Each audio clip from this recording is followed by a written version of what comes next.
behalf of the Mona School of Business and Management, in conjunction with the Mona School of Engineering. Our first collaboration ever, but it won't be our last. Very important faculties, business and engineering. I think in history they may have started from all the business schools started out of schools of engineering for MBA programs. So it's quite time. Could you turn off the music for me, please? You know, Bob Marley is not speaking tonight. Until later. Thank you.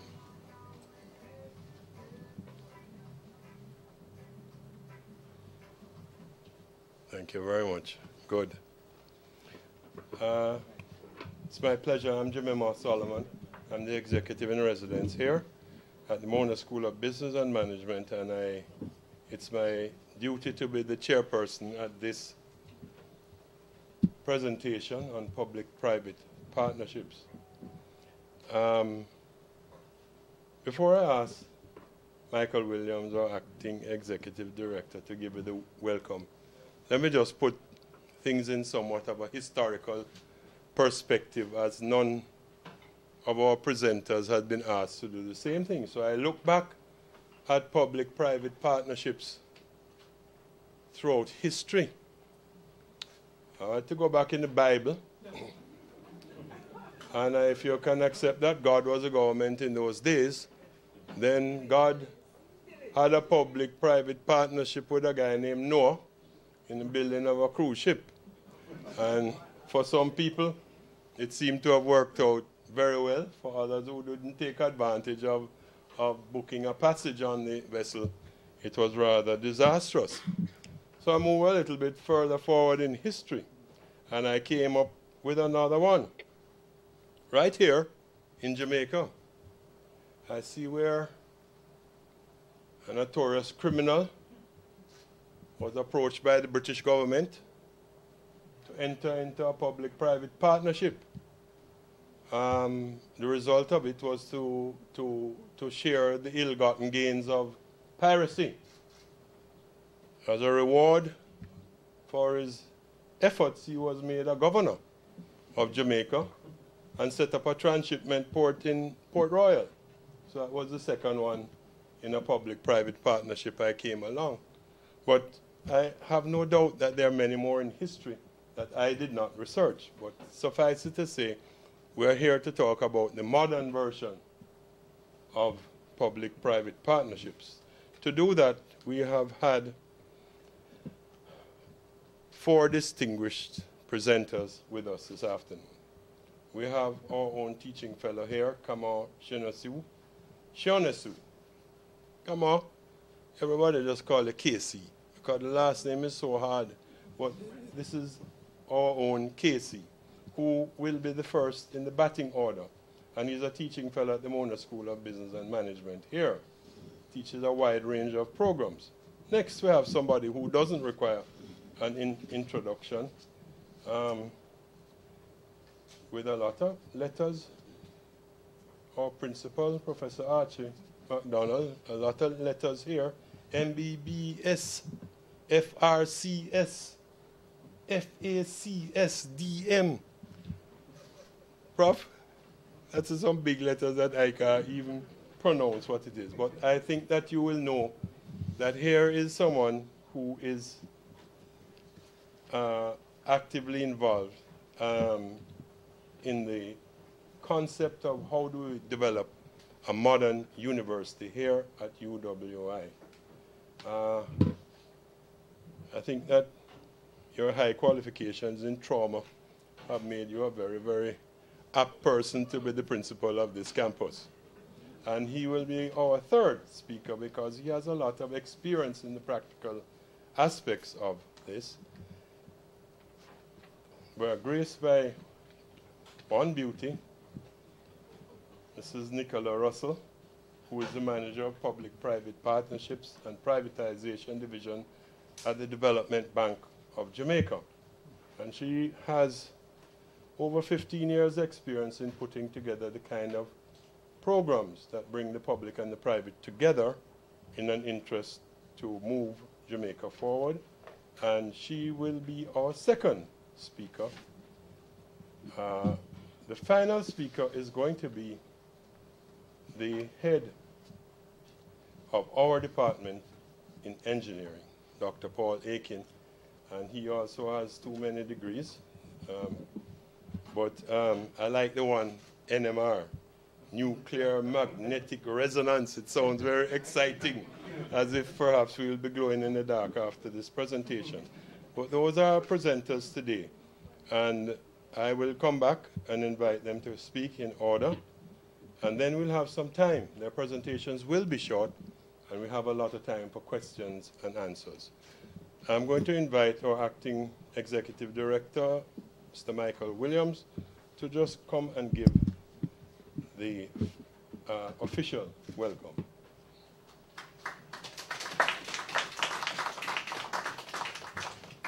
Thank you, Jimmy. Principal, distinguished presenters, distinguished ladies and gentlemen, good afternoon to you all. And those of you who are coming to Mona School of Business Management for the first time, let me extend a special welcome to you. Those of you who are returning, I welcome you all also. Mona School of Business and Management is committed to public advocacy on national matters. The last one was on Trumpism and its implication for the Caribbean, which was held in February 2017. Public-private partnerships are very important to the country and to this university. When I was at Western Jamaica campus, it took me 3.5 hours to get here, Mona campus, for a meeting. Now when I leave Mona campus to go to Western Jamaica campus to meet with students or staff, it's just 2.5 hours.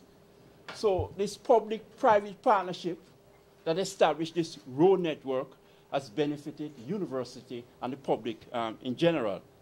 Students who live in new accommodations on campus are beneficiaries of this public-private partnership, given the quality of the accommodations. And some people will mourn, especially those from Irving Hall.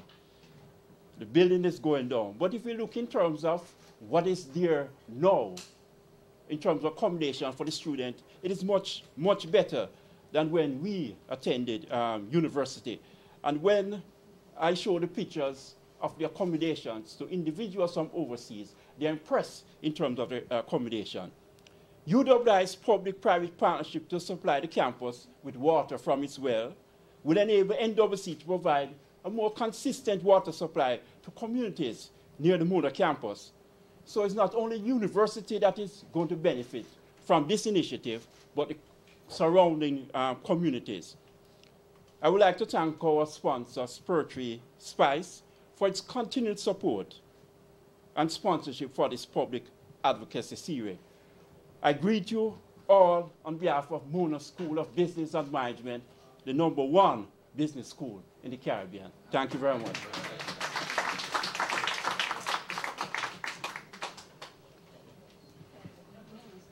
Michael, you failed to mention the #1 re-accredited business school.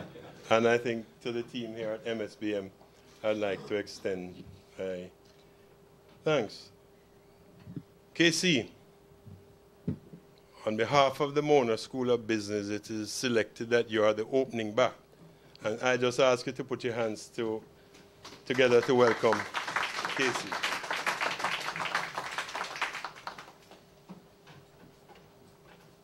Thank you, Mr. Chairman.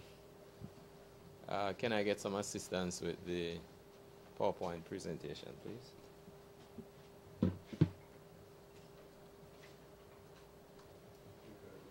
When I was asked to participate in this forum, my first response was, well, I'm not an expert in the area.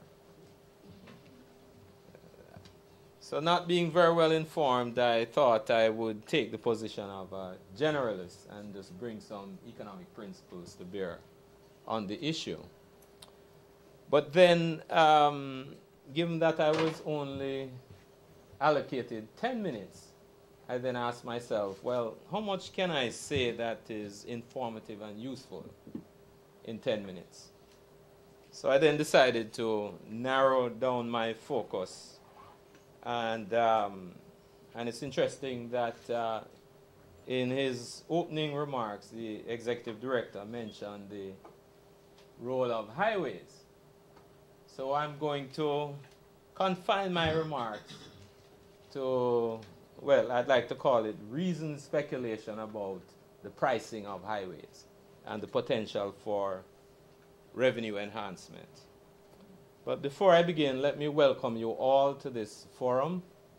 Welcome the principal, our colleague from the School of Engineering, and a past student from the School of Business, who is managing the department at the, on privatization at the Development Bank of Jamaica. She advised me that she graduated in 2001. So welcome home.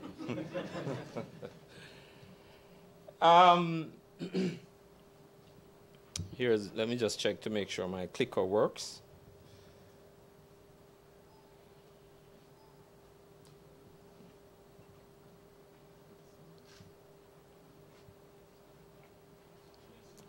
Okay, here we go.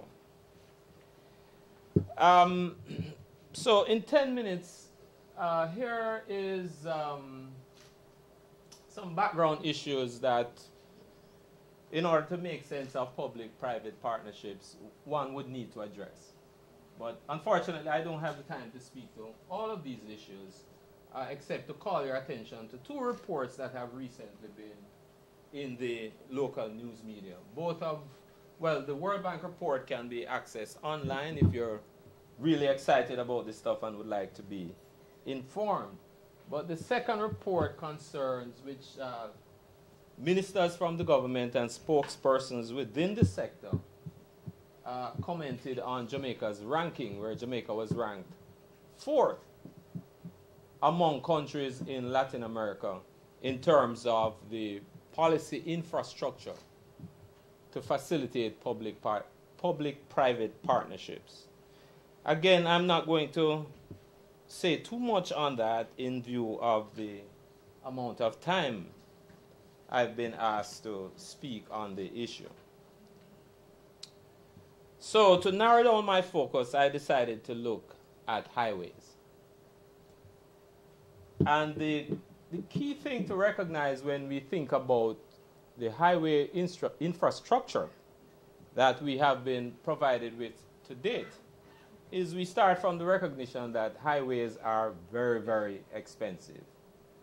And if you are going to depend on private financing to fund their construction, well, the logic of the market, which I hinted at in my first slide, requires that the investor not only recover the money spent, but he needs a return on investment. So in fiscally constrained environments like ours, and a low growth economy to boot, how do you pay for this cost recovery and provide for a return on the investor's capital? So the key issue here is that the investor must recover his costs, and he can do so either through support from the government or by way of user fees. Those are the two basic options. We have found other creative options, which I'll comment on in a little while. But to zero in on the particular question I'd like to address in the time allotted is when we look at the highways, in particular the toll roads that have been constructed, we notice that a single fee is charged independent of, well, except for vehicle class, all users pay by class a single fee. And the question I want to raise here is whether this is a revenue maximizing strategy. And you might ponder why revenue maximization? Because once you have spent your capital, well, if you think about it, a highway is very user specific. If the investor isn't making his or her return on investment, well, he can't very well roll up the highway, put it on a ship, and take it back to France or China or wherever the financier came from. So if that option is not available, then the investor must have some assurance or a high degree of confidence that he or her is likely to recover her investment. Well, this is where pricing now becomes an issue, because we are well aware of the fiscal constraints that our public sector faces. So it's unlikely that, aside from providing guarantees, it's unlikely that that's likely to be a major source of revenue support. So the bulk of the revenue has to come from user fees. But having spent your money and the use is not transferable, then your costs are essentially sunk. And if they are sunk, then you're totally reliant on your pricing strategy, setting aside government support as a means of recovering your revenue and funding your profit. So the issue here, I think, is significant because if you can use more flexible pricing schemes to increase your revenue intake, then this is a matter that is worth investigating. But before I turn to the basic economics, let me be a little bit provocative. Because we can start from the position that we cannot not afford to have highways, the effect of which our executive director pointed to. Because it has, time of travel has competitiveness and productivity implications, which again, I'm not going to pursue far at this point, because that's not the focus of my comments. But we need infrastructure to facilitate development. But here we face a dilemma as a developing country. We need the infrastructure, but we can't afford to pay for it. So what do you do? Well, again, our governments have found creative ways to fund the payment of infrastructure. But then in building the highways, from reports in the press, we might note that some motorists might be avoiding the use of the highway. And that behavior suggests that you might be losing potential revenue.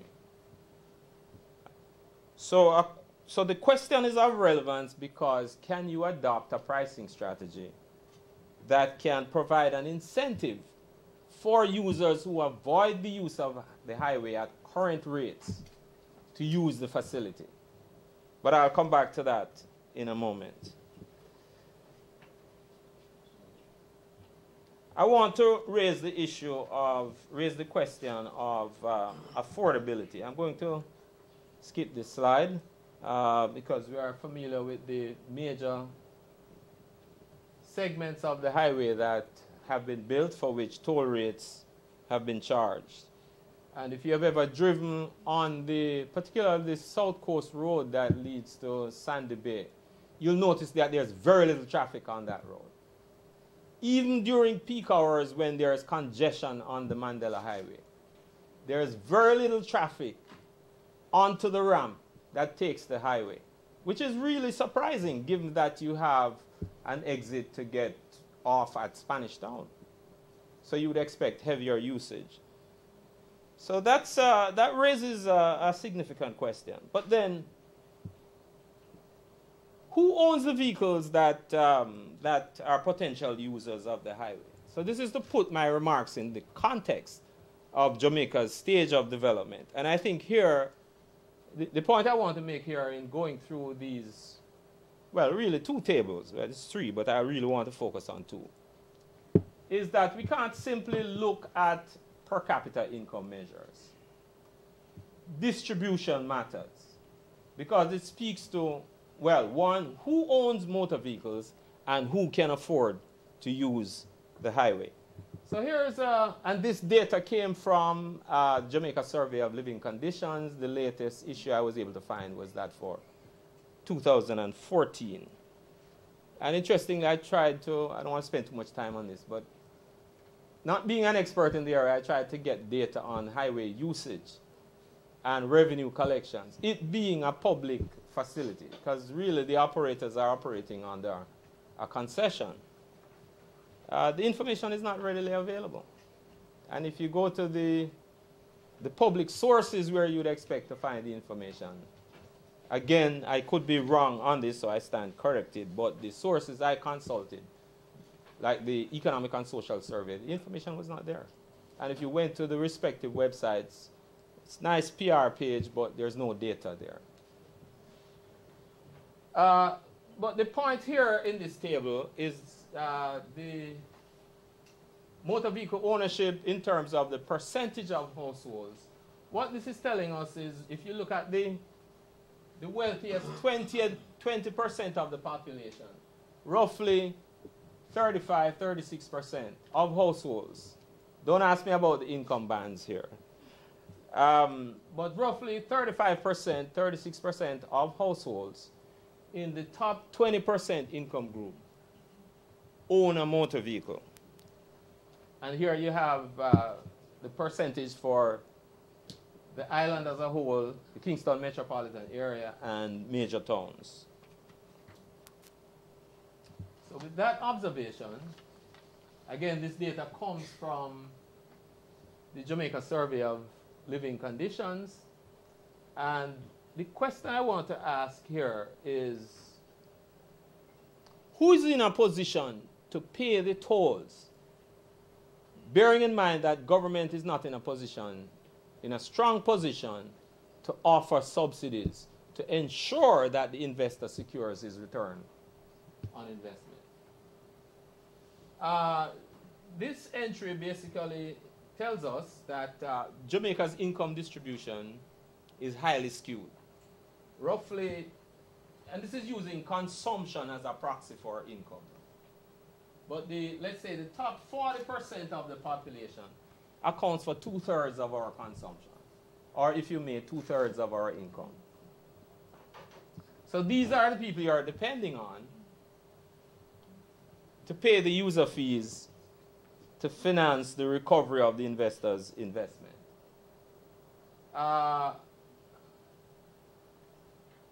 Well, I can come back to that if you have any questions. Let me just turn to the next table because I want to get to the fundamentals. Here's my last table. This is again by quintile, same source, but this is what we are told is spent on transport per capita by quintile. And what this is suggesting is that if 100,000 is spent per person by the top 20%, and if you assume at the top 20% the average household size of, let's be generous, let's say 5, that's roughly $500,000 per household.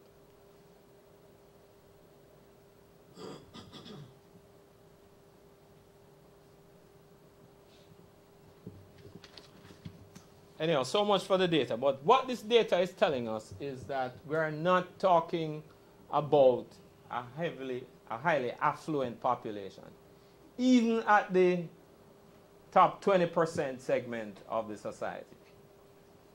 So if you're going to depend on user fees to pay for highway construction, you're likely to have some difficulty.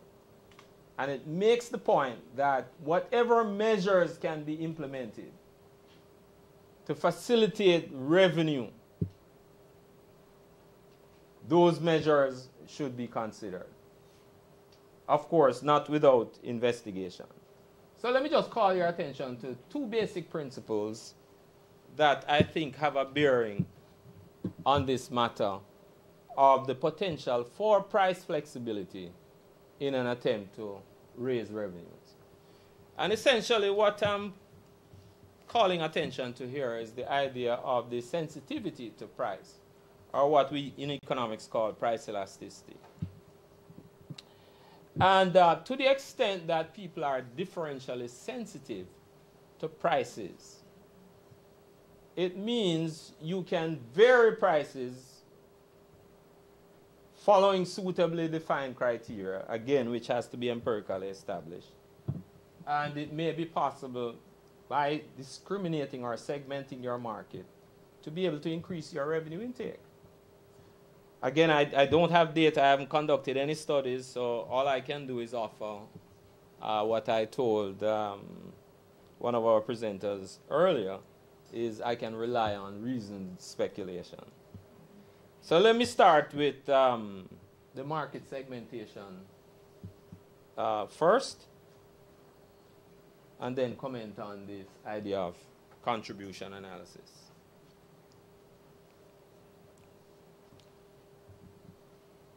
We begin first of all by asking the question, what is the benefit of the use of the highway to the individual motorist?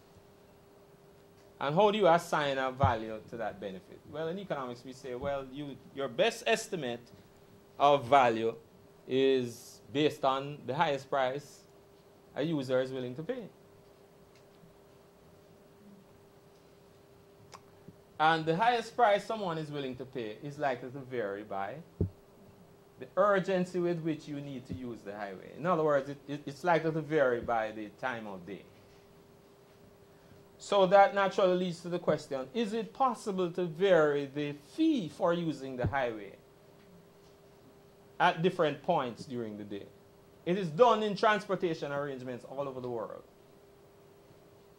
You pay to ride on subways, you pay a different rate during peak hour and another rate off peak. Well, and the telephone companies do it also. So I'm suggesting that a potential differentiator is the time of use, that we can make a distinction between peak and off peak. Well, don't attach too much significance to these numbers, because again, that's a matter that has to be the subject of investigation. And I'm suggesting it's going to be case specific, because clearly if people go off to the North Coast on the weekend, then they are under less time pressure to get to where they're going, you may not want to offer them discounts. But so here's a graph that captures the basic idea. Bear with me, those of you who have taken a principles of economics course. But the first panel, the panel to your left, basically says if you're charging a single price to this many users, this is your revenue. We don't need to get into more details on that. However, if you can lower the price, assuming at this price some users decide, well, I'll take the local road and avoid the toll charge, which people are apparently doing because there is congestion in Old Harbor, we are being told, on weekends. Now, suppose you were to lower the price. You would capture incremental users at that price, and as you notice, the shaded area, which represents your revenue, is larger. Now, the issue is it significantly larger? Because this is an exercise in theoretical speculation. I don't know. But then I ask the question, well, if you lower the rate to, say, $50 per user, remember, the incremental cost of serving an additional user is practically zero. So any money that you collect above zero, well, let's say the cost of serving a user is $1. Any money in excess of $1 contributes to the payment of your fixed costs. It's an extreme example, but that's the basic idea. Again, I don't have data, I haven't done any studies, but it is a practice that is applied all over the world. So what we're saying is, if we are currently here, and through more flexible, and I'm not suggesting necessarily a two-part pricing scheme. It could be more than two parts. But that makes the example. I'll bear with, well, let me not pick on any representative of any companies that are here.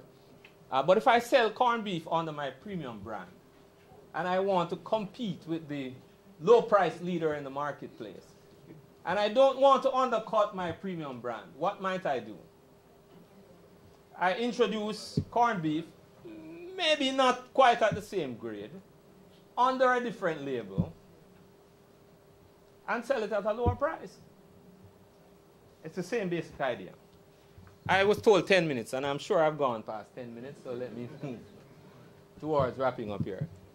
Contribution analysis, this is basically just saying, what is the incremental cost? In fact, I've commented on it already.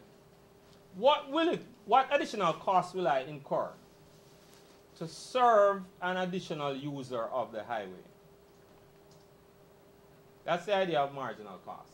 If it's close to zero, anything I collect above zero, because if you think about it, you basically just have to pay. If you have a large incremental volume of traffic in response to the lower price charge, then you merely just need a clerk to collect the toll. So you distribute the wage of that clerk over how many cars, and there you have your incremental cost. I'm sure that's not the full story. Now, so the idea of contribution here is, and the basic principle in economics is this: if you know what your variable costs are, and your revenue is greater than your variable costs. Now, anything over and above your variable cost makes a payment to your fixed costs, and once you've covered fixed costs, it makes a contribution to your profit. Again, I need not get into details here, but the reason why this is significant is I'm suggesting that the incremental cost, just like that of making a phone call, is practically zero. So why charge rates that encourage people to avoid using the highway? That's the question I'm putting on the table. Now, I don't know what the attractive rates would be. I'm not suggesting that you should charge a rate of $1, but it makes the point. Because the cost of serving an additional motorist, I'm sure, is not $1. So any rate above $1 is additional revenue. Now, and I'm suggesting here that this is an issue worth investigating. Perhaps I'm creating a case for somebody at the university to take on this question. But field work can be expensive because this requires field work to collect the data. Because how do you measure price sensitivity? I'm sure my time is up, but in summary, what I'm suggesting is when public agents enter into contracts with private agents to build infrastructure that we need to facilitate our development, the investor expects to be repaid. 2, we cannot depend on the government to fund those payments. So the revenue largely has to come from user fees. So if you're going to be dependent largely on user fees, why not examine, let's say, more sophisticated pricing approaches that can increase your revenue? So that's the question I'm putting on the table, and that's the essence of my presentation. Thank you. Thank you, Casey. Certainly has set a very good background for us to continue. Now, where does the DBJ come in? How does the DBJ follow through on these kind of ideas, because you're putting together deals? So help me to welcome Mrs. Nicola Russell.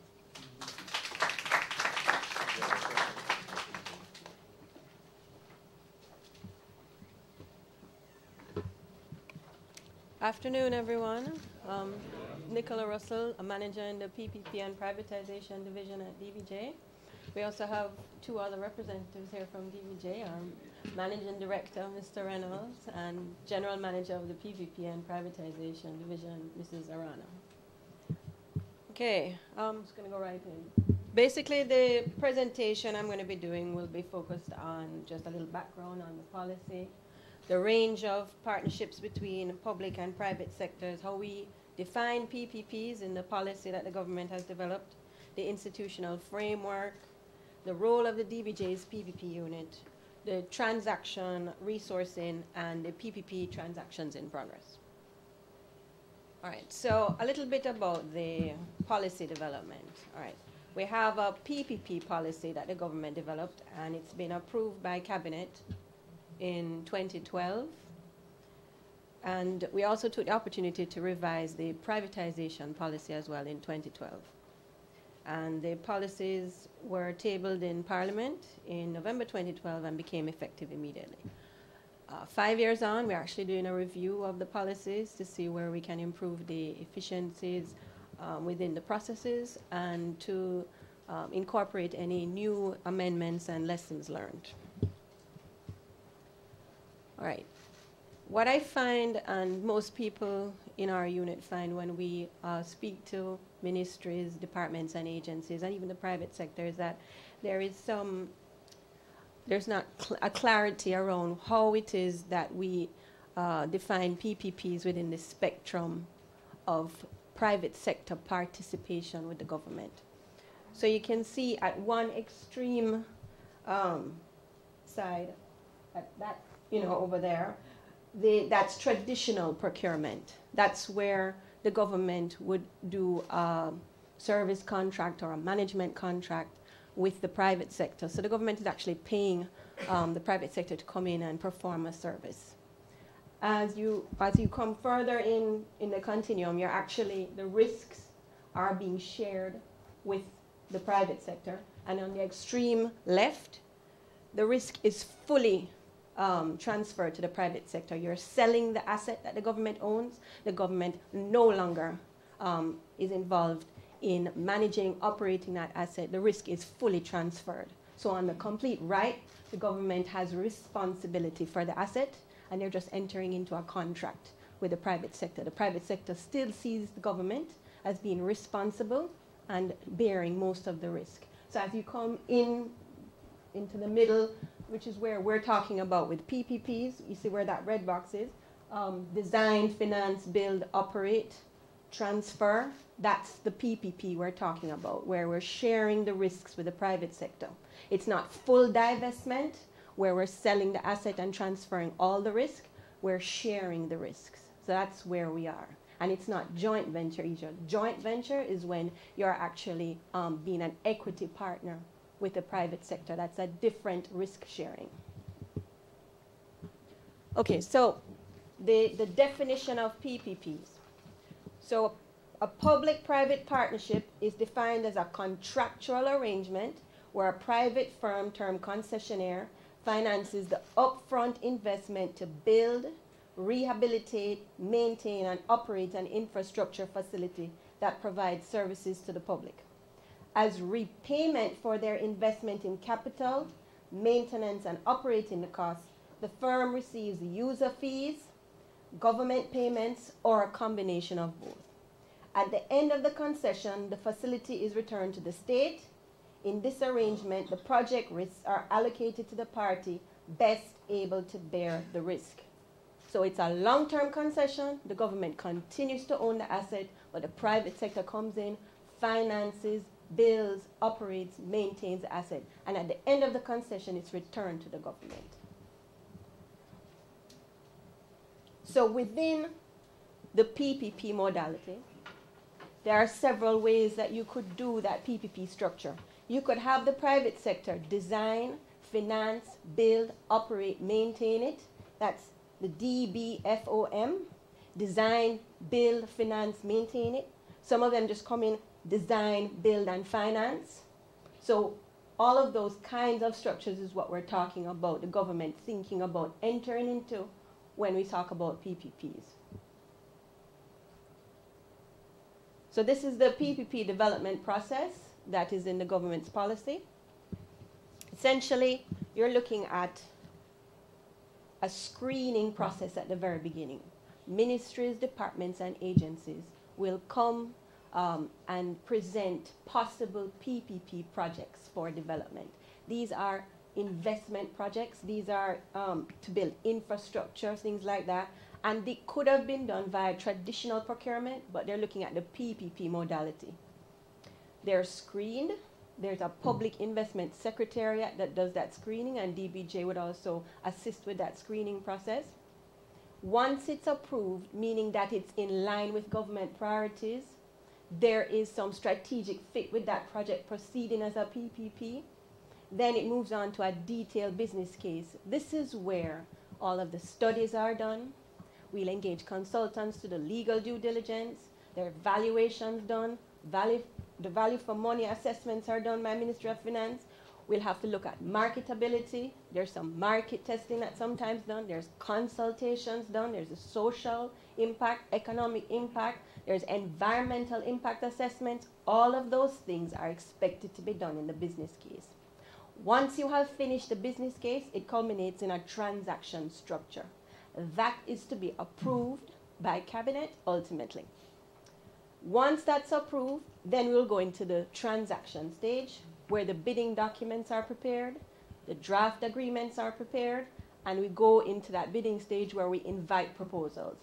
Some transactions have a RFQ process, that's a pre-qualification process, and it's the pre-qualified parties that actually get the RFP and are invited to the more detailed due diligence. We give them a period to do that. Sometimes it's 3 months, sometimes it's longer. They submit their proposals, and then they're evaluated, there's negotiations, and then there's award. Once the contract is executed, that's commercial close, and then we have financial close. Then there's contract management. It is expected that the government will set up a contract management team. It's normally the owning MDA that does the contract management. They are to ensure that the targets, the performance obligations that have been set out in a concession agreement are honored by the concessionaire, as well as any obligations that the government has in those agreements. So at all of the stages, you are to check, the government checks for viability, marketability, value for money, and fiscal responsibility. Because PPPs are not something that we cannot, they are all recorded on the government's books. If it's user fees, it's a contingent liability. If it's government pays, it's a direct budget item. It's right there on the government's books. None of them are off balance sheet, okay? So essentially, the PPP development and implementation process sets out the review and approval framework of candidate projects to ensure PPP principles are effectively and consistently applied. So that's what the policy sets out for the government. Consistent application of how to develop the transactions. And it ensures the efficient use of government resources for PPP projects, and projects are properly developed and evaluated and meet the criteria set out. So a little bit more on the framework, the institutional framework. At the strategic level, you have Cabinet, Privatization Committee of Cabinet, that's in the policy, and now you have the Public Investment Management Committee that reviews all public investment projects, not just PPPs. So any projects that are also being done by traditional procurement as well go to that committee. And at the operational level, you have the Public Investment Management Secretariat, the DBJ PPP unit. There's a Ministry of Finance PPP unit as well that looks at the fiscal aspects. Enterprise teams are set up for different transactions. We have project teams, and those also include like the consultants that we engage to do the analysis and the owning MDA. And the contract management team is established once the concession agreement is signed and handover has occurred. So a little bit more about the role of the DBJ's PPP unit. So we offer transaction management services to ministries, departments, and agencies. So DBJ will provide direct administrative and technical support to MDAs undertaking PPPs. We also undertake policy review and implementation. So we will review the existing policy, and indicated that we are doing that now, with a view to recognizing changes in the regulatory environment or improvement in the process efficiencies. We also assist with program funding.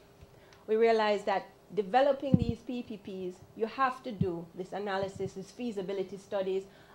These things take a lot of funding sources that we need to, we've identified funding sources for that. We have a divestment escrow account, we have the project preparation facility. These are funds that have been established to pay for consultants to actually do this analysis so that we can have properly structured projects. And we also deal with capacity building. So DBJ is involved in sensitization and training MDAs and the private sector. And evaluation and compliance. DBJ is a part of that review and assessment process of PPPs and privatization projects that the government is undertaking, along with the Ministry of Finance. So just quickly, this is like a transaction resourcing where DBJ is involved. You have cabinet at the top. The enterprise team reports to cabinet. The transaction managers would be DBJ. And then you have all of the consultancies under there. We have technical, legal, financial, or strategic. We have the internal technical people from the ministry, the owning ministry or agency, and communications in some cases. Some transactions that we're working on now, projects at the pre-feasibility stage, they have their concepts, they've been aligned to a strategic plan, and they're trying to move into the business case stage. So it's waste to energy or waste management project, Northern Parishes water supply, Bath Fountain and Milk River Spa. Projects at the business case stage, Cayman Special Economic Zone, a school solar energy PPP project, and projects at the transaction stage, we have Norman Manley International Airport. They're at the pre-qualification stage, so they're in that transaction stage now. Those pre-qualified parties would get the RFP. So essentially, what we're doing is we're developing this pipeline of projects for the government. We have already completed the Kingston Container Terminal PPP transaction, which is the first transaction that was done under the policy. And that's providing investment of over $450 million US dollars for that transaction. So that's basically the presentation. And if you want to get more information on the program and any resource material that we have, you can go to our website because we have a PPP resource library there, and we have presentations from previous forums that we've had. We've had a conference earlier this year. There's a lot of wonderful presentations there from the conference, and you can always contact myself or Mrs. Arana to discuss more about this. Okay.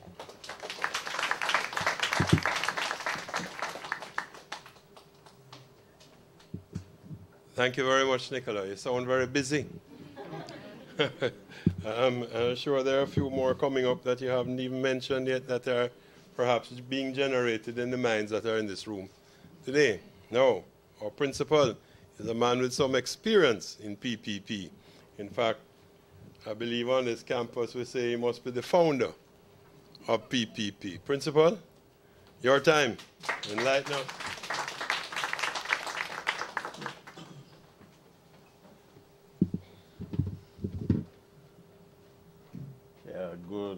Good evening. Let me thank the Bonner School of Business for inviting me to make this presentation. Let me thank Mrs. Russell for defining PPPs and to outline the process involved in getting a public-private partnership on the road. So you really have helped me. I have 10 minutes, and I will, Mr. Chair, I will try to do the presentation in the time allotted. But as you heard, a public-private partnership is a contractual agreement between the public agency and a private sector entity. And the process we follow is similar to what Mrs. Russell outlined, strangely enough, except that because that is a government agency and because those are government projects, there are certainly there are many more hoops to jump through and many more hurdles to circumvent compared with our institution. But many educational institutions are going the PPP route. It's interesting that in a tour, our deputy principal and a delegation from the Mona campus went on a tour of universities in the United States. And in fact, they were excited because many of the institutions in the United States are in fact doing exactly what we are doing on this campus. But where I would like to start is, why are we going down this road? When I became principal, well, let me tell you first of all what you already know. I'm not an economist, and I have no formal training in business. But at a very young age, I established my own business, and I tell you when you have to learn. When you have a pay bill, and I know Mr. Matt Solomon knows that, when you have a pay bill on a Friday, around the 25th of the month, you better learn, and learn fast. And that is where my experience in business came from. So when I became principal, it was very clear. The brief left by my predecessor, Professor Gordon Shirley, the conclusion was that the campus is in a deep financial hole, and we should borrow. If we didn't borrow $3 billion, not million, billion dollars, the campus could not survive a year. I wondered what I was getting into, and when I looked at the balance sheet of the campus, the reserves were declining, our liabilities far exceeded our assets, and then I knew that I was in trouble, and the campus was in trouble. To compound this, at the first meeting of the University Audit Committee, there was a discussion about impairing our accounts, and I had to make a commitment to the auditors to generate revenues, contain expenditures, and most importantly, not borrow any more money. So borrowing, that traditional procurement, that traditional business management was not an option for us. So we brainstormed, and in fact, we spoke to the architects of the highway project, and I had an interesting discussion with the then finance minister on a trip from Kingston to Montego Bay, and we went through the option of PPP thoroughly during that trip, and he assured me, he was very happy. He said, yes, I believe you can go that route because you as long as you are generating enough revenues to repay the investors. Now we need to understand that for as long as I've been associated with the University of the West Indies, we have talked about involving the private sector. But what we're thinking about is philanthropy. That private sector people were somehow going to give us handouts. Didn't take me long to realize that that will not happen. They do give some handouts, let me tell you, but it is for small things like a scholarship and so on and so forth. A few scholarships, more than a scholarship, but scholarships and bursaries and so on. But business people are in business to make a profit, and that is the approach we took. So what I did was to establish a PPP team in my office, and 2 of them are here. Without them, three of them should be here. I don't see the third person. Sophia, I don't see Sophia, but I see Mr. McDaniel, former Deputy Bursar, and a former junior minister, Dr. Ronald Robinson. And those are the people who actually made it possible for us to pursue. They are the real technical experts. They do the work. I provide the leadership, but they do the work. So we had to investigate the PPP model, and again, we were fortunate because Dr. Robinson brought into my office people who I'm sure you know. John Lee, who I was told was the person behind the scene in the highway project, and of course, what is well known is the role of Kingsley Thomas. And they walked into my office, we had a long discussion, and they sold the idea of using a PPP to build out student rooms. Why did we need student rooms? Because of what I said before. We had to contain expenditure, but we also had to grow revenues. The projects which saved the campus in the past 10 to 20 years were maxed out. We could not, because of what my economist indicated to you, that the state of the Jamaican economy, students simply could not be taxed anymore. So we couldn't raise fees. It was pointless trying to introduce or to expand even those full fee paying programs because of affordability, the issue of affordability given the state of the Jamaican economy.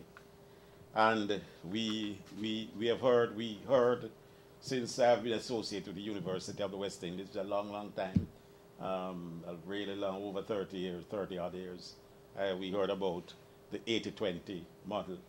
I will tell you that that 80-20 model is now in trouble, Mr. Chairman, and the University of the West Indies, in order to survive, must find a new model if it is to remain the greatest, the best university in the Caribbean, as it is. And I'm repeating it, it has to find a new funding model. The discussions have started, and I'm suggesting what I would like to do briefly is to just quickly go through some of the projects that you are doing on the campus and to demonstrate to you the tremendous savings. The net effect of the PPP program is that it is going to drive the cost of running the campus down. It's generating revenues and driving the cost of operating the campus down. And I've assured the students that even after I'm gone, these are long-term projects. We are going to generate revenues immediately. We are driving the cost down already. But in the long term, the medium to long term, the effect it will have is that the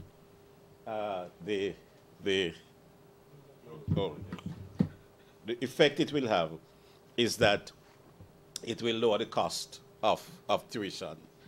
Okay, so that is what I already said, that we are using PPPs to fund infrastructural development, generate revenues, and bring the cost down. PPPs, we have discovered, are different. Every single PPP is different. It's not a one-size-fits-all, and the model will depend on the nature of the project and its objectives. And UWI currently have 2 models operating and others being developed. And these are the stages that we go through. And I said before, it's not, Mrs. Russell, it's not significantly. I was really surprised at the similarity between our process and your process, except because of what I said before. Being government, you have a lot more hurdles to jump over. But what we do essentially is to identify the partner. And I said before, Dr. Robinson, that we all try to identify partners, but he's a key person. Then after a discussion with potential investors, we decide, we agree on a model. It is to get an investor, what is involved is a presentation by the principal. I have to do a presentation to convince, to tell them about the work of the campus, to show them the direction we are going in, and to convince them that they have good partners. So that presentation is done, and we have many investors. I have a list of some 20 odd investors. It's amazing. We have investors from local investors, we have regional investors, and we have international investors. So there's a meeting. They produce a proposal, and then, as she mentioned, we engage the legal minds and the accounting minds to draft the proposal. And then there is an approval process in the University of the West Indies, which we comply with before we implement the project. The last bullet point there is a surprise to us. I must tell you, establishing a PPP is not just getting the project up and running. In fact, what we have discovered is that is the easy part. It is the management after the project has been established. That is what the learning curve for me and my colleagues, but that is the real challenge, to manage a project. And that is what we are doing. We are putting in place the management embedded in the office of the principal to take on the difficult task of managing those projects, especially since many of us won't be around for much longer. But that is a process there, which I've outlined some of it. There's a discussion with the principal. The investor submit a proposal. It has to go to our senior management team. That's a team of senior managers on the campus. If they say no, the discussion ends. If they say yes, the proposal is developed in conjunction with our lawyers and our accountants. Then it goes back to the senior management team. If they say no, again, it ends despite the input of our lawyers and our accountants. If they say yes, we go forward and amend it as is necessary.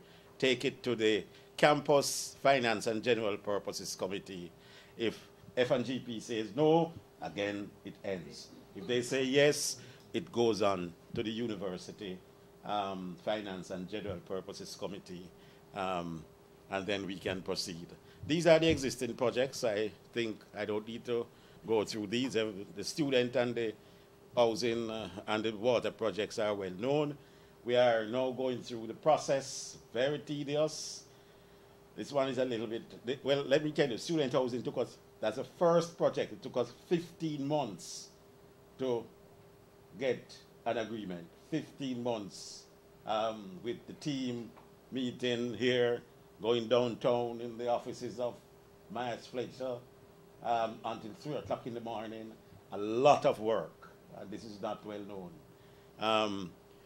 But the good thing about that is that that was a learning curve. So the water project took us 6 months. Now we are doing the cogen plant, and we are going through the hurdles. We already have the approval of University, F&GPC, but we are in fact making some amendments. Those are the others being considered. There's staff housing, there's a campus center, and it demonstrates, the campus center demonstrates to you, because obviously a campus center not generating any significant, you get some revenues, but nothing significant for the investor to get a return as investment. And this is where the innovative thought comes in.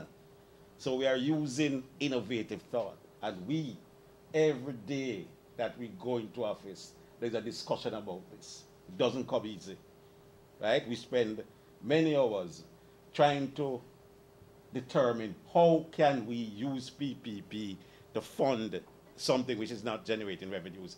And I think we have found a way. So we are pressing ahead. I'm determined to have the campus center built within a year because I'm tired of the tent. Tent is destroying the lawns. It's a long story to that. And we have plans to build a hotel where Mona Vista's lodges, and Dr. Bruce is here. He's the chief medical officer, I think, no, not chief medical officer, medical chief of staff for the University Hospital. And we are also using PPP to redevelop the hospital. So this is what I said before. This is this is very briefly what the housing project looks like. It's to build over 2,000 rooms. This is critical because this is how we're going to generate the revenues. We must have these rooms to bring international students. And international students will pay the full economic cost of their programs. That's how we are going to generate revenues. But suffice it to say that you cannot put an international student, you cannot take a North American student and put them in the old Taylor Hall. You will have a riot.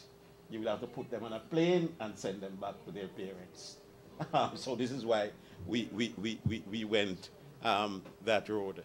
But just to give you an indication, the surplus, we are generating revenues from early. So the surplus for the 9 halls combined was $83 million.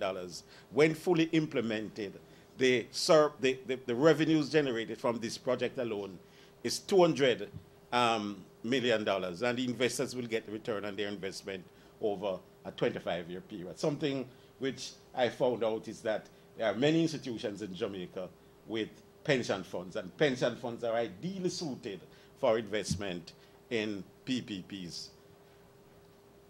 Okay, and then the water project. This is, I don't need to tell you how important this is.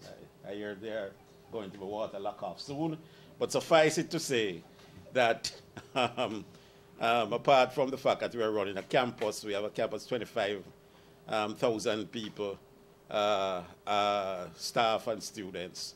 But the project will save us. We have reduced the water bills from about 25 million a month to 16 million. So we are saving 40 million, from 40 million.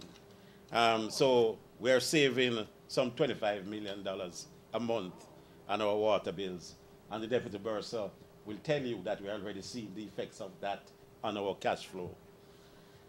Okay, and then this is the one that we are working on. It's early days yet, but you can see here that we will save, in the early years, we will save about $300 million per month, per year, 300 billion per year.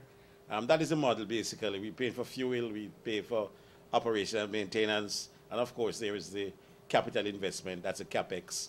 And in years 1 to 3, we will save some over $250 million per month, and per year, I'm going too quickly, per year. And in year 3, this gentleman, the Mona School of Business, will take over. They'll spend the first 3 years being trained to manage the plant. After that, they take over the management, and you can see our savings then goes up to $307 million annually. And from years 4 to 15, where the total savings is almost $4 billion. After that, the savings increases exponentially, because now we would have paid off the CapEx. The investors would have gotten the return on their investment. And that is when so this is a long-term project. It's an investment for the future. And I say to my students, you should be happy. This is an investment for not for you only, but for the generation, for generations to come. Because you can see the savings, over $6 billion once we pay the investors and take over the management of the plant. As you heard, there are some contingent liability, as Mrs. Russell indicated, but the risk is quite low. There is none associated with acquisition or installation. Operation and maintenance remain the sole responsibility of the partner. And there is a point which I already made, that the biggest risk to the project is poor management after it has been implemented. Implementation, there it is, not the measure of success of PPPs. The relationship must be managed to ensure compliance. And what we have done is to establish a PPP management team in the Office of the Principal to manage these projects. And you need to maintain proper records, obligations, etc. And partners have to be flexible. And we meet with our partners frequently. Okay, thank you very much.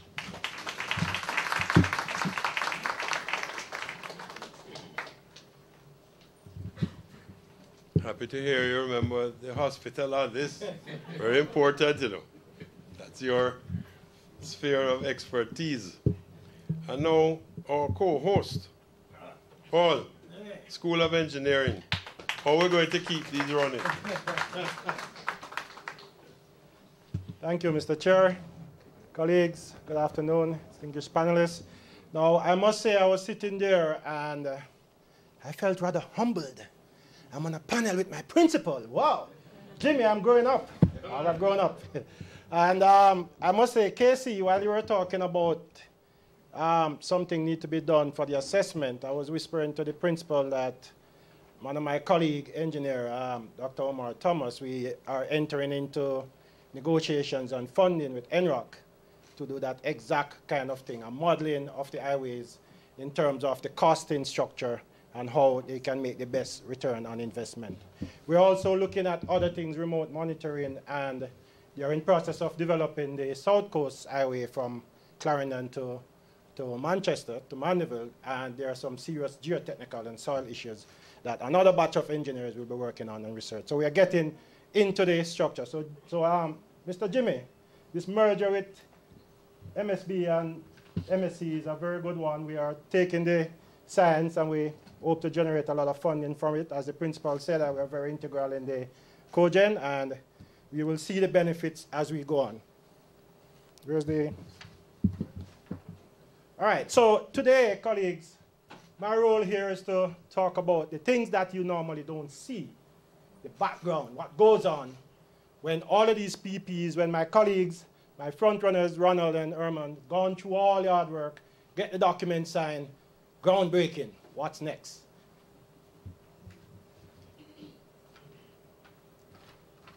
What we have is, while I don't want to restrict this talk to just the campus, I give a kind of general description of the infrastructure, the building, the roads, the bridges, industry, manufacturing, telecommunications, and equipment, as my colleagues in the biomedical sector will allude to, and industrial, commercial. Now, while we're here to talk about PPPs only, we do have grants, personal funding, gifts, and loans. Now, all of those require solid engineering management. For infrastructure, we have what is called the building codes. This is global. Jamaica, I think, has a very good building code set up in the Caribbean, of all the Caribbean countries, and we are in process of revising that. What's the reason for that? The PERB, Professional Engineering Registration Board, was approached by the government to work with JSIF to revise our building codes, particularly because there is a massive loan to be obtained, or grant, rather, to be obtained from the World Bank to facilitate infrastructure development to make us more resilient to environmental and natural disasters, etc. And the World Bank said, we are not going to do that unless you can guarantee us that you have a very structured and solid method of doing construction that is consistent with best practices around the world. And then you get that requirement for us to revise our building code. So what I show here is we have 11 codes, and it goes right down, electrical, plumbing, everything. And most of those are based on the international codes from the ICC, the International Code Council, and they revise their codes every 3 years. So we have to get in that habit. Now, the problem we have in Jamaica is this. We have the codes, but we do not have a building act. So there is nothing we can do if a contractor, if an engineer, design an infrastructure that is not consistent with the code. You do not have a legal pathway to pursue that contractor, unless you are very meticulous and you ensure that in your PPP or in your loan contract or in your contract with the contractor, whatever it is, you write all of that in. You have to be very certain, because they will move around corners. You see those not the highways, as we had spoke to, those highways that you pay the toll are very well maintained, but the non-highways, you see how often the potholes come up? You see how thin those asphalt layers are? They should actually be 3 or 4 inches, and if you get half an inch, you're lucky in some places. But it's very important to follow the engineering practices. How do you ensure that whatever infrastructure you're putting up, being building, being a manufacturing plant, being equipment, how do you ensure that it's sustainable? You have standards and certifications, like the ISO, anything in manufacturing, in industry. You have the ISO certification, International Organization Standards. You have the IEC, you have the ITU. These are recommended global best practices, and they guide the development of these infrastructures. For the equipment, biomedical, industrial, commercial, anything electronics, we do have the manufacturers have their built-in quality controls, and some of them, I can tell you, they are very, very meticulous. And they follow standards based on what you're designing. Because one of the main reasons for that, you have a laptop with your RF, with your Wi-Fi, your wireless that works in Jamaica. That same thing must work in China. It must work in London. So you have to make sure that the standard is there. The IEEE has a standard for those things, the 801B. And other standard exists in terms of the connection. Now, Apple will have this thing where they design their own equipment, and only an Apple device plugs into an Apple. And they intentionally did that. People criticized and said they would lose market space, but they demonstrate that they make it work. They do some savvy marketing, and their products are also one of the top products out there in the market. What are the benefits of these codes? You have safety, you have financial, and you have environmental. And I list some of them there. Safety in terms of appropriate materials, local materials. We're going to get in. We're talking to the World Bank now for this very same Mona campus, a joint between physics and engineering to do some of the research to establish the standards for some of the local materials. You meet the codes, improve maintenance, improve fire safety, more resistant to natural disasters, and that's what the World Bank is after. Financially, you have greater confidence. The investors have greater confidence, and of course, once you have that, it reduces your insurance rates. And environmental, you get improved energy efficiency and improved waste disposal. And in all PPP's arrangement, the investors would want to ensure that these things are in place, and usually in place for the term of the PPP. Let us look at some of the requirements we do for projects. For grants, gift, and personal, you pretty much made us want to build. You sometimes don't pay attention to the detailed engineering standards and codes, and if you don't, then no one will fault you unless, as I said, it's been written into some contractual agreement. For loans, various types of loans from financial institutions, you may or may not be required to show these. But for PPPs, as I alluded to earlier, it's an absolute necessity to ensure that there is durability, quality, and longevity in the project or whatever it is that you are doing the PPP for. Now, let's look at another side of it. If after you sign that PPP document and you are gone out, then you have the maintenance, the management, as the principal said, of that project. You have to ensure that whether it's equipment, whether it's building, whether it's a road, it's being managed and maintained properly. If you buy a piece of equipment, it comes with a warranty. A warranty can be for 3 months, 6 months, 1 year, or 2 years, you can extend the warranty. When the warranty ends, you have the option to negotiate with the manufacturer for a service contract. And typically, service contracts goes from 10 to 15% of the cost of the equipment or the infrastructure. And it can be renewed annually. So that's a guarantee that that service can be there. The only problem is it's costly. It's expensive. Talk to my colleagues up at the hospital. They will tell you it's expensive. So what can you do to mitigate that cost? In our experience, and what we have advised our clients and customers and colleagues and coworkers to do, is try your very best to build in-house capacity. If you're going to build a manufacturing plant, you want to get some guys, send them away to get them trained, and they come back, and the trainee becomes a trainer.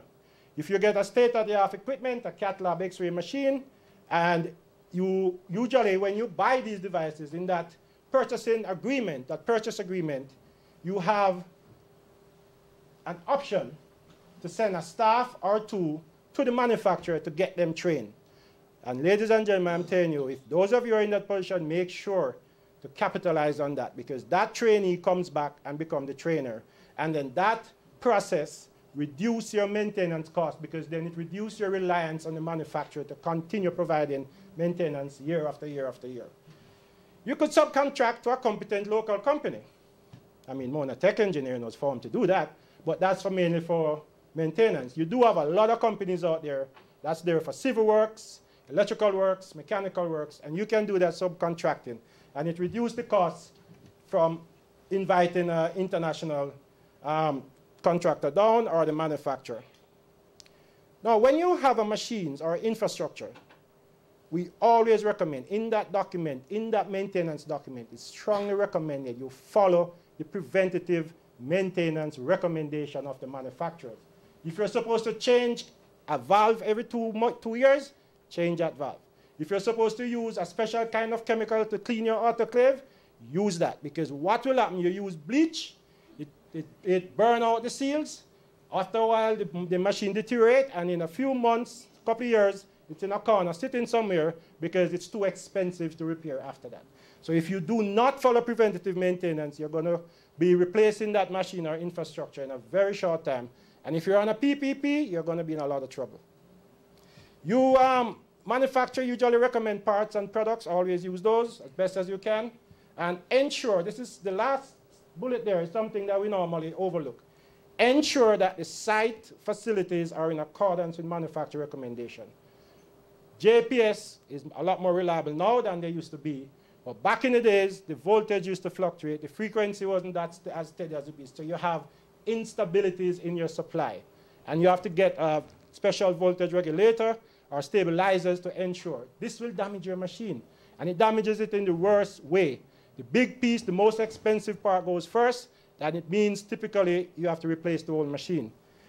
Make sure that the temperature, the humidity, the environmental conditions of the room is as suggested. If you don't do that, and you don't follow the rules of maintenance and sustainability and durability, you could end up with something like that. Or you could end up with something like that. The first one is a junk heap at in the hospital yard in the North Coast. The second one is the most recent incident at the Cornwall Regional Hospital. And myself and Professor Carr asked myself and a couple of my engineers to go down, just up in our bunny suits, like we're in a integrated circuit fabrication facility. And we went around looking at some stuff. Now, this probably wasn't on a PPP. It was, government funded, you need a hospital. But it has to be maintained properly. You have to have preventive maintenance. You have to have procedures in place. We did identify a lot of stuff. We see where some of the issues are. We made a recommendation to the Ministry of Health, and they're putting a lot of those procedures in place. We were not the only one. There were many other sectors that did that. But it's going to be very, very expensive to repair. And hopefully going forward, we got key learning from that, and we'll apply that into other sectors so that these issues do not repeat themselves. So, in summary, building codes and design standards are in place to ensure the highest levels of design, quality, and sustainability. Jamaica is in the process of creating its Building Act, which will be a very good thing for us. Once a project is implemented and commissioned, warranties, service contract, and other maintenance ensures sustainability. Maintenance is a necessary cost. Maintenance is a necessary cost, and it can be reduced. It's costly, but there are ways of reducing it. PPPs usually guarantees all of the above. No investor going to come and send their millions of US dollars to anything that doesn't guarantee amount of durability and assurance that there will be a continuous system in place to ensure that they get their return on their investment. The onus on the client is when that PPP ends, 25 years, and as the principal showed the cogen plan, 15 years, or whatever it is, you make sure that you have something in place to continue that maintenance and that sustainable work. Otherwise, you have to start a new PPP, and it defeats the purpose. Thank you, ladies and gentlemen.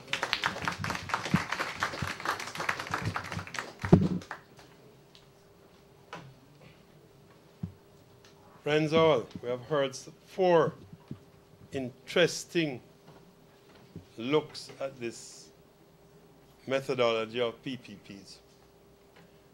And we have gone from the theoretical right through to the completion and how we move forward there. Let me just say we're going to be open for questions. Please use this microphone right here. Don't bother move it around because the sound engineers, seems that we have speakers all over here and they're going to give you some feedback. So please use the one here if you want to ask a question. Just go there and I will recognize you, and whoever you want to answer will do so. But there has been a time, and I think, Paul, we're very, very grateful to setting up the School of Engineering there for maintenance of hospital equipment in particular, because we did go through a period, and it was just discussed earlier today, where the government of Jamaica told us that when we're buying equipment, we're not to buy maintenance contracts. And we're paying for it now, 10 years later. We're paying for it now, but it was a directive from government, and we had to comply with it. So therefore, a lot of the equipment that we're currently replacing, of which you are part, is really something that could have been avoided. We end up with, you saw the things at the bottom of Paul's last slide. One of the things that's out of our control is how consistent JPS is. And when you're dealing with medical equipment and other sensitive equipment in computing, etc., there is a problem. So, microphone is open. We're happy. All of our panel will answer your questions. This is your time. Yes. Hi, good evening, everyone. Good evening. I have a question. I'm Kanisha Thomas, by the way, a student of MSBM as well, former student. I am doing my MPhil at the Silicis and my studies in public-private partnerships. And I would like to know by DBJ what incentives are being put in place for the government and DBJ to be able to encourage local firms to be a great part of this initiative that is now being offered by the government to be able to engage in PPPs.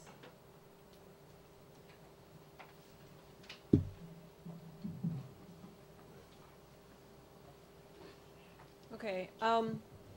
In the development of the PPP, what we try to do is establish the objectives of the government.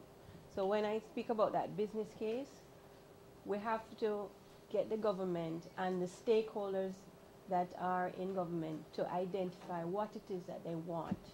And sometimes in those consultations, which we encourage in the process, in that business case process, you get to understand some of the requirements. And a lot of cases, that same requirement comes up. How it is that we can build in local participation in the PPP. And in the NMIA transaction, I know, they have included some language in the tender documents that would encourage the bidders to partner with locals. And in other concessions as well, wording has been included in the concession agreement to ask for more local involvement, not just in the workforce, but in any services or goods that the concessionaire is acquiring. You know, they would be asked to look at getting it from a local source. But we also have to look at the wording of how that can be done in those agreements. And like I said, it starts from identifying exactly what it is that you want, and you have to define it very carefully before you even go out to tender, so that you can inform the private sector about what it is that you want. Yes. And so going forward, if it is something that the government sees as a priority, it will be included in those documents going forward in future tenders as well. So consultation with stakeholder groups that are important in the process to inform what goes into those documents is critical. Yes. Dr. Robinson. Thank you very much. Well, this question actually is for you. No, what I wanted to find out, because I saw your spectrum in terms of from one end to the other. And from our point of view, what we have found is that when you really have a motivated investor, that time is of the essence for them. And it seemed to me, we all know, because I'm a former creature of government, but I know how it works in terms of the regulations and so forth. But it seems a lengthy process. So my question to you, one of my questions is, how long is it from identifying to the point of execution to actually breaking ground? What's the average time that you're looking at? Second one, you want to just ask one of them? And the second one, you said where you have an escrow account to feasibility studies, etc. Right. And the question is, why would you want to do that, because in our scenarios here at the university, because they are so motivated, really what they want from us is really data and information, and then they do their own in-house feasibility studies, etc. And once they're satisfied, they just really want to get going. Right. Yeah. Yes. And lastly, I think Paul also was a little bit modest, because investors are not necessarily, you can do a PPP for anything really. I remember when Paul wanted his engineering labs to be outfitted. Yes. It was a PPP that actually gave him the equipment. So investors are motivated to invest in anything. Yes. As long as they're able to get the return on their investment. Right. Right. So the first question you asked about the length of the process, and I would say it depends on the complexity of the transaction. For more complex transactions where you have to do the necessary studies, you have to understand the objectives of the government, you have to develop the business case properly before you go to the market, because it doesn't make sense we go to the market with a concept. Because people will come back and they'll say, okay, where are the environmental studies? And you have to stop and do the environmental assessments. Can take months. Or the private sector will be like, okay, where's the demand study? Yes, they will do their own demand study, but they expect a properly packaged investment opportunity to come to them. It can't be that you just go to them with a concept and expect them to just, oh, we'll do everything. No, they expect the government to prepare and package something, and then they will assess it. They will determine, we also look at viability, and especially the financial viability. We look at it from a private sector point of view and say, is this PPP something that would be marketable, that the private sector would be interested in? And we also take it to them at the initial stages to do some market sounding to see whether or not that's something that they would be interested in. Because otherwise, the government really may have to just go traditional procurement if that's the way that they want to get the project done. And they have to go and borrow the funds and then hire designers and engineers and a contractor to build it, and then the government will maintain and operate it. But what we're trying to do is to see whether or not we can get value for money by doing it as a PPP.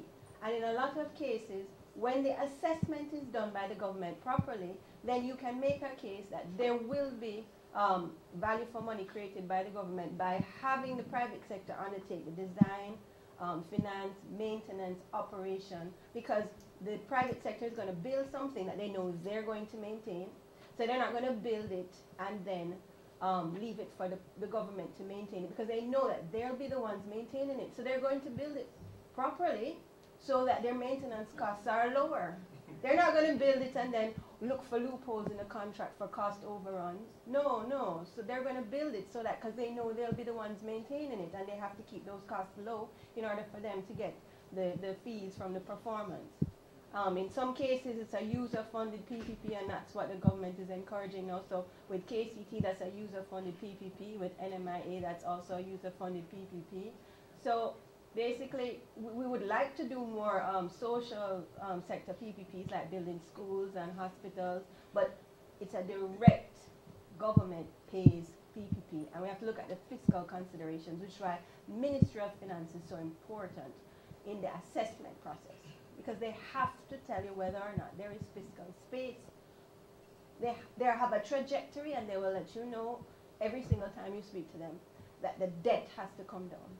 The debt to GDP, they'll tell you the targets that they have agreed to, and they will tell you this is what the reality is. So I don't know if I've answered all of the questions yet. Don't leave it.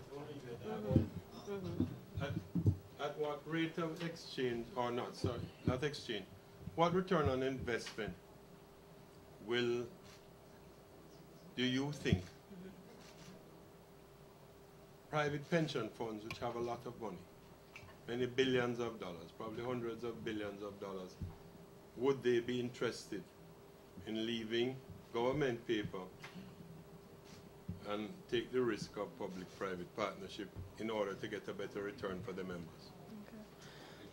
Well, that's an area that's actually we're looking at now as well. It's something that's come up in terms of financing PPPs. It's an area that we need to actually speak about some more and encourage the local financial sector to get accustomed to doing PPPs, because even the commercial banks, their lending term is 7 years, maybe 10 years tops, but it really is about trying to introduce the PPP concept to the financial institutions and the pension funds. I know that there are some restrictions, so we need to really explore that some more, understand what restrictions they face, because we've also had these discussions, and with the venture capital section at DBJ, they have had some forums as well where they speak about how do we utilize pension funds, and this is an area that we really need to go into some more, because financing PPPs over the long term, we need to get the local sector more involved in it and the local pension funds, but we need to make sure that they can undertake these kinds of long-term investments, because essentially it's a different kind of structure than what maybe a commercial bank would be used to in a normal lending relationship. All right, so it's an area where we have to do some more work and to foster that kind of discussion and get these entities more comfortable with financing these kinds of deals. Right. Yeah. So if you're going to do more, I have a question for Paul also. Okay. So what's the cost going from concept to proven financial viability where you can get a convinced investor in the project? Right. How much business development support? Right. So I mentioned two funds that we have. We have the project preparation facility, and we have the divestment escrow account. But essentially, when you're looking at developing a large project, you're talking about doing all the necessary feasibility studies, financial assessments. You're hiring consultants, legal assessments, technical, environmental. So I want you to more think of percentages rather than quantum. So if a transaction is 100 million US, I want you to think in the range of 4 to 5% of that as a reasonable amount that you would pay on transaction costs. And expertise can be local and international, but it's not unusual to start thinking about a project in terms of the development costs for the project being a percentage of the actual project, the investment project itself, right? So if it's 100 million US, you're like 4 maybe 5% of that might be your project development cost. It might be more, it might be less. It depends on how much studies and things that you have to do to develop the project. Yeah. And how much help do you offer in terms of DBGM business development? Right. I'm saying that facility that we have, it's basically administered through the Planning Institute of Jamaica, but we administer the fund itself, and I think it's up to 1 million US per transaction. So it's not like, and it's for the government entities to help them to prepare the projects. Okay. Yes. So we come to you with a concept then, and you then decide. That's a government entity. Government entity. Yes, we're not assisting the private sector to do their development costs. It's for the public sector to help to prepare the projects, because that's what we're trying to give them assistance with, because a lot of government entities have concepts and they haven't fully done all of the studies, but they want to take it to the market. And they expect that the private sector will come in and do the project, and they don't need any detailed information, but they do. And we encounter it all the time. I mean, I do privatizations as well, and the same thing happens over and over again. You can package a privatization, and still the private sector comes in and they, where's this? Where's the environmental studies? Where's that? They will ask for it. It's not that the private sector is willing to do all of those studies for you. Yeah. Mm-hmm. I have a question for Paul, since Nicholas here. So Paul, I think most of us are sold on preventive maintenance and support and building capacity and having local people involved. But how do you navigate a partnership between your international supplier and your local expertise to give them the confidence that the local experts can work on the equipment that they're provided to ensure that the warranty is not voided and that the necessary preventive maintenance custom is done? Thank you for that, Bruce. You know, we have been down this road a few times in discussions with OEMs like Philips and GE, etc. And one of the things is, as he said, they don't want you to damage their brand. They're not going to just turn over their maintenance to an entity that they do not have confidence in. So you have to find a way as a local entity to have established capacity and competence. Then in the sales or in the purchase agreement, the negotiations for that, if they really, really want to sell, you can negotiate it with them, especially those high-end, expensive machines, to say, look, I will buy this from you, but these are the conditions. I need my guys, I need my local guys to be trained, I need them to be certified. And in some examples, I remember with Philips Medical, they actually offered training with certification. Some of them you can get packaged with the equipment, some you may have to pay for. But once you are a certified, trained maintenance personnel for these manufacturers, they will have absolute confidence in you performing the task for them. They may have someone initially to give oversight, which you may have to pay for that expense, but over time, you build your own local and in-house capacity. Listen, I'm not sure who this person is going. Yes, looking at some of the guiding principles in some of the literature, I'm not seeing where an elaboration has been made in terms of maintaining probability and transparency. Or we are being that this is a private-public partnership. How the public can be abreast or aware, given the notion of access to information. How can we be comfortable that the university is not going to be displaced or disadvantaged from such an arrangement? Let me ask the principal if you take it. Maybe two panelists and Nicola. Yes, please. Yeah, well, the question of transparency is one that has been posed to us many times by members of our community as well as by the public in general. But you can see, you saw the process. Certainly in terms of our community, it is crystal clear because there is a process from identification of a potential investor, and all investors are given the same presentation by the principal, and offer is made to all investors to submit a proposal, a written proposal, which then goes through the process, the university process, which is though not as tedious as the government process, but you can see the layers, many layers, which makes it totally transparent. But if you look at, for example, the housing project, shortly after the project commenced, the 138 became a publicly traded company. And you all know that if you're a publicly traded company, everything has to be made public. So we ensure in all these projects, and I believe that full transparency is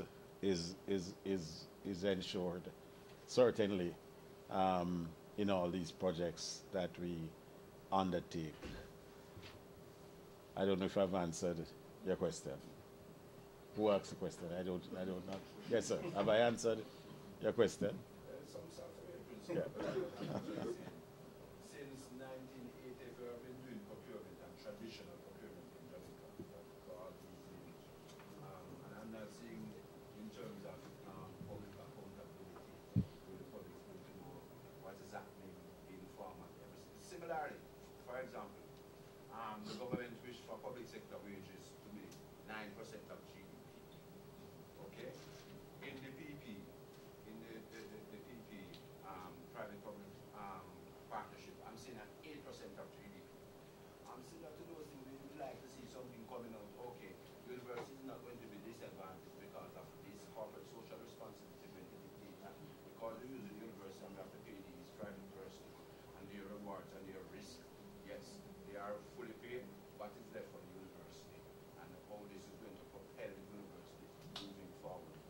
No, well, you can see during the process, as soon as we decide to pursue a PPP with a private partner, the legal minds and the accountants ensure they develop a financial model which is taken through the university system. And as you heard from Mrs. Russell, there's a cost to that. We pay the best legal minds, the best reputable accounting firms to ensure that the interest of the university is protected. So there really is no way that the university will be out of pocket in our projects because of the due diligence which we do. Okay?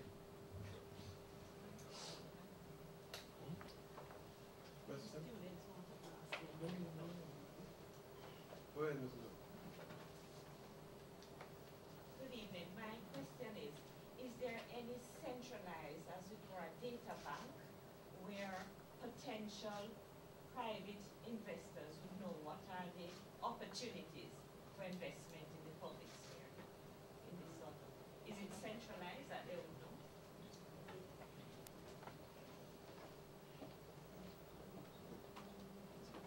Okay, I think this question also ties in with the previous question about transparency in that opportunities are publicized when they become available. Sometimes as soon as Cabinet takes a decision to pursue a transaction, they announce it, even before we have completed the assessment process. So hence the time delay, and you spoke about how long does it take. So it's announced, persons are aware what the government's plans are. We would have updates on the projects that we are working on our website, right? But given that there are other government entities that do work on transactions that involve the private sector, we don't have the central data bank of every single project, but certainly our projects, you can go on DBJ's website and get updated on the projects that we're working on. And that's basically, you know, what I can say for DBJ, on DBJ's side. Yeah. Good evening, and thank you so very much for the presentations. Quite informative. Ms. Russell, since you're at the microphone. Okay. The person who, as it relates to transparency and probity, how can the public be aware of what is taking place? And in relation to the question about the database, we've heard the government speak sometimes about having received unsolicited bids, or, you know, where do they get that information if it's unsolicited? How is that managed and monitored? Those are some of the things that we'd like to know, and what are the rules that should pertain in those instances? Okay, so in terms of transparency and probity, the process that I outlined, inbuilt in it is several review and approval sections. And I didn't mention it, but the OCG always monitors our project development process from inception. We provide reports to them as we go through the process. And that's for privatizations as well as PPPs. And in the contract management stage, actually, the Auditor General has a role as well in auditing PPPs now in the new fiscal rules. So they actually have to audit the PPP performance in the contract management phase. So in terms of the transactions that we're working on now, what we find in government is that, like I told you, there's an announcement. The government wants to do this project. Certain persons in the private sector, they may approach the government with a proposal. And there is a process that we have outlined in the policy that speaks to how to treat with unsolicited proposals. It's a guideline for how the government should do that. So what we advocate for, and it's something that we're going to refine further in the policy, and at the project concept stage, that first assessment, Public Investment Management Secretariat is where we're saying that all of those projects must go to first for assessment, right? So it's not that unsolicited proposals will not be entertained by the government, but there is a specific way that that is managed. Currently in the policy, we use the Swiss challenge methodology. That methodology is where if you have presented an unsolicited proposal and it's truly a project that's unique and the government chooses to proceed with that and they've done all the assessments and they want to entertain this further, they will go to the stage where they're actually negotiating with that party, and then they will put it out to a challenge. So they will actually advertise it and say, is there anybody else interested in doing this project, right? And then if they get bids in, then they really allow for the person who proposed the original proposal to match that. So there's some level of competition in it, but that's in the policy now. But like I said, we're looking at that aspect some more, making revisions to the policy, and that first entry point of projects, whether it be PPP or traditional procurement, we're saying even unsolicited proposal must go to the Public Investment Management Secretariat for screening. So it's something that we have looked at. There has been several discussions on it over the years, different administrations, but there's been a consistent let's not entertain any unsolicited proposals, because that is an extreme position to say we're not going to entertain any unsolicited proposals, but let us look at a mechanism to, let us look at how we're going to analyze those USPs to see if it does fit with the government's criteria, does it move forward to the next stage. Some USPs don't move past the first stage at all. They get stuck there in that. Is this something in line with what we want? Because usually it will come in and it somehow fits some criteria, but not all the criteria, because this is not something that the government has thoroughly done an assessment of to determine its objectives. So it ends up not aligning perfectly with what we want. So you see my, yeah. I think. So Chairman, before you... Yes, go ahead. I know Mr. Williams is not supposed to take the question. But from my vantage point, I'm Mr. Williams and Carl Bruce from the hospital. Apart from going down to beg principal and Ronald and Herman to help with this PPP or the DBJ helping me, why don't you and the executive director have a unit then, even though they are your consultants, to help some doctors across the road carry out some of this initial work so that we can move the process forward? Because clearly, from what both Nicola and the principal have described, it takes some amount of work to get to the point where you do that strategy. It is something, Michael, you want to handle it or you want me to go on? It's something that we have been looking at, and one of the things that the Mona School of Business has been trying to do is to get out of our regular curriculum and get into the cutting edge areas that are in demand by the students who will come here. Not only the students, but our other colleagues. So, as you know, we're probably trying to have a course very shortly which combines science and business, because we find that there's sometimes a disconnect on the campus between scientific ideas and how do we make them into reality. But reality with no scientific ideas. So we're trying to cross-fertilize between faculties, and in fact it is becoming easier where sometimes elective courses can be taken across faculties. It's nothing new. It's new to university. That happened when I was in university in 1970. You could pick your elective from any faculty as long as it fits your timetable. So these are modernizations that are happening and certainly worthwhile. The other thing, though, in the last question that Nicola answered is the question of transparency. Let me just say from a long life in business, not all ideas come out of government.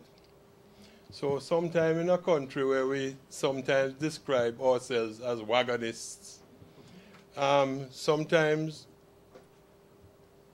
the principal and I may have a discussion and I may say to him, why don't we put a Jamaican on the moon? And better still, why not a UWI graduate on the moon? And he will say to me, well, why we don't ask Paul about that? And let's get KC to do some of the feasibility studies for us and the economics of it. And we get chatting. And just by chance, Ronald, when he was in government, passed by to have a beer with us. And hear this discussion going on. We are well down the road with the rocket, but suddenly it occurs to him that that might be a great boat catcher. So therefore the wagon is... You understand? So we must understand the Jamaican psyche. We have to find a way, and this is part of the job of the DBJ as I understand it, that is to put together ideas with means. This is what you were saying. You put together people with ideas and people who have the means to make ideas become reality. I think if we call it in a nutshell,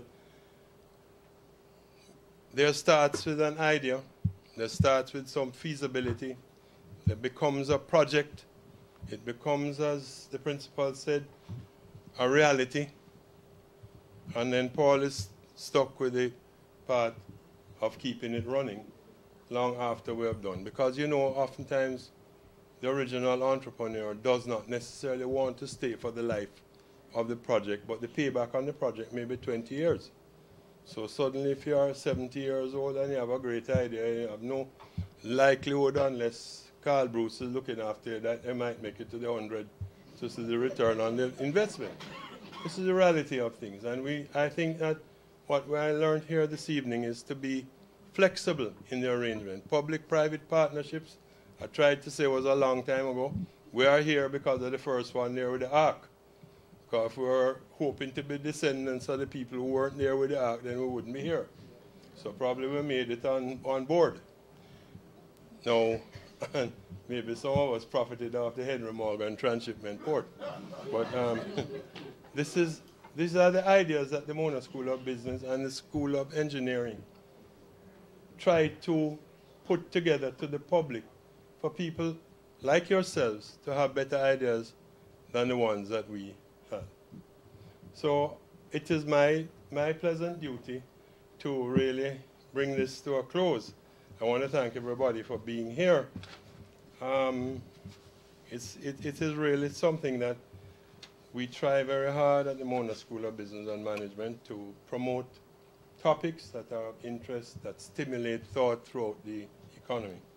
So I want to thank our four presenters, Mrs. Nicola Russell, Professor Archie MacDonald, Dr. Paul Aiken, and Mr. Kamar Shinesu, for the stimulating presentation, and I ask that you help me to recognize them. I'd also like to thank our faithful sponsors who have committed to doing this series for some time, Spur Tree Spices and Salada, both of whom are outside for a little refreshment as soon as we're finished in here. This wouldn't have been possible without the very, very fine planning committee that we had and our technical support team here at the Mona School of Business and Management. I want to thank them also. Thank you all, but before we leave, we have some duties. Is Miss Henlin here? Anybody seen Miss Henlin? Is she locked out? No? Okay. Executive Director, you will have to come and do the duties, please, to just show our appreciation to our sponsors. First, I'd ask you to just present to Mrs. Nicola Russell a token of our appreciation. The red. Mm-hmm.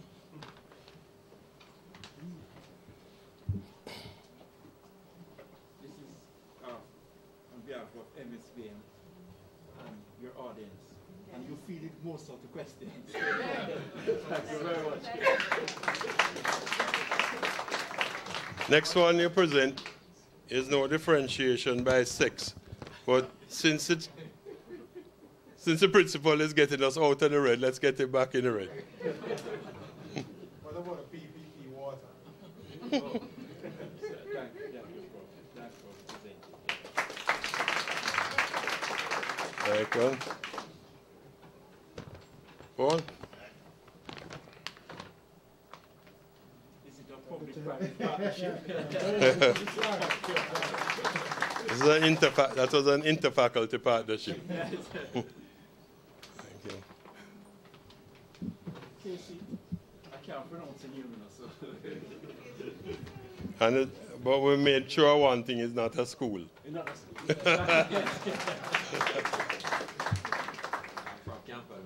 Yes. Ladies and gentlemen, that brings us to the close of a very nice evening. We thank you again for being here, for taking the time. Refreshments are outside, just to your right as you exit. Thank you once again. Thank you.